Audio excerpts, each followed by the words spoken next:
Zimbabweans, I address you tonight on the back of a meeting I held today with the nation's Security Forces Command element. This meeting, which was facilitated by a mediating team led by Father Fidelis Mkonori S.J. of the Catholic Church, followed an operation mounted by the Zimbabwe Defense Forces in the week that has gone by, and which was triggered by concerns arising from their reading of the state of affairs in our country and in the ruling ZANU-PF party.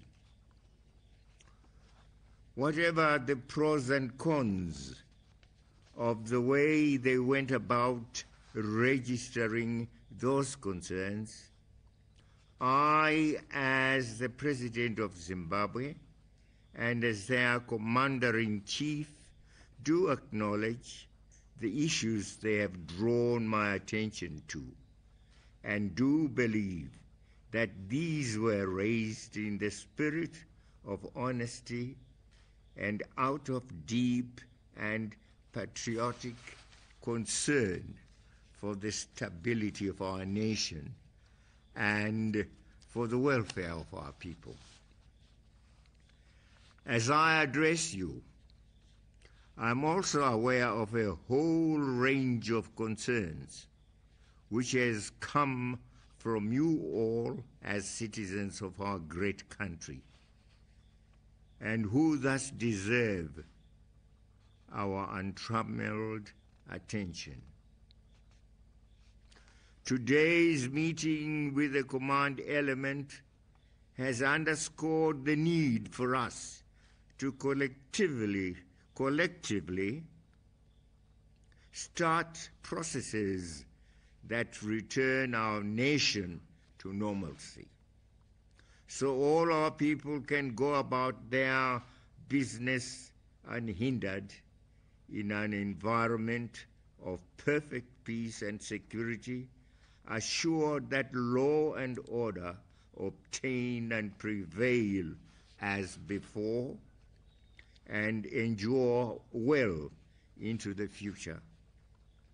If there is any one observation we have made and drawn from events of the past week, it is the unshakable pedestal upon which rests our state of peace, law and order, amply indicating that as Zimbabweans we are generally a peaceably disposed people, and with a givenness to expressing our grievances and to resolving our differences by ourselves, and with a level of dignity, discipline, and restraint so rare to many other nations.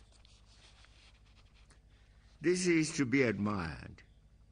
Indeed, such traits must form the pith of our national character and personality. Yes, a veritable resource we summon and draw upon in times of vicissitudes. The operation I have alluded to did not amount to a threat to our well-cherished constitutional order, nor was it a challenge to my authority as head of state and government, not even as Commander-in-Chief of the Zimbabwe Defense Forces. To the man, the command element remained respectful and comported with the dictates and mores of constitutionalism. True, a few incidents may have occurred here and there, but these are being corrected. I'm happy that throughout the short period, the pillars of state remained functional.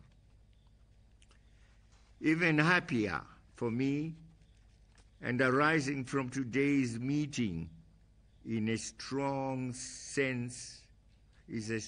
sense of collegiality and comradeship, now binding the various arms of our security establishment. This should redound to greater peace and offer an abiding sense of security in communities and in our entire nation. Among the issues discussed is that relating to our economy, which, as we all know, is going through a difficult patch. Our great concern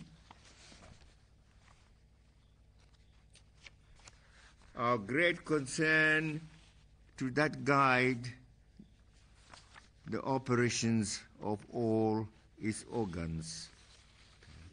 No, that jump.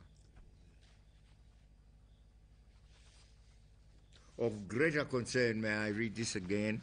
I beg your pardon. Of greater concern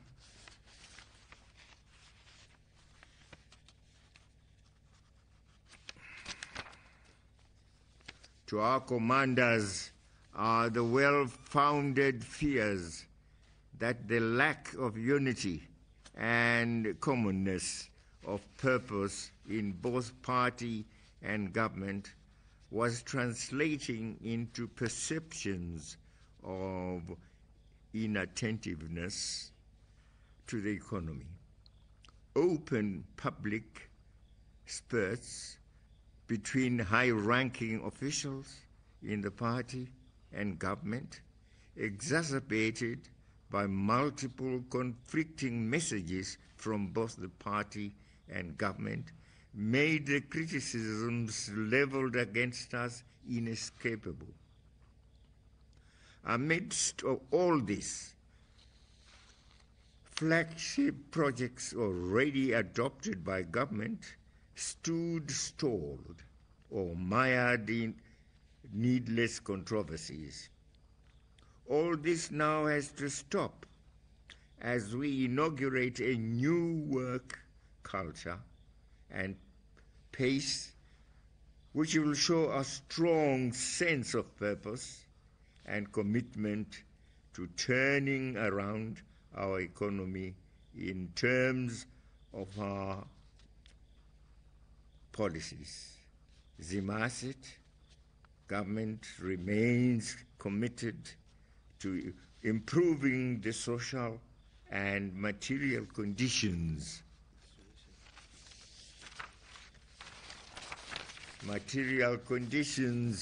of the people. Government will soon unveil an entrepreneurial skills and business development program which will empower and unleash gainful projects at our growth points and rural areas.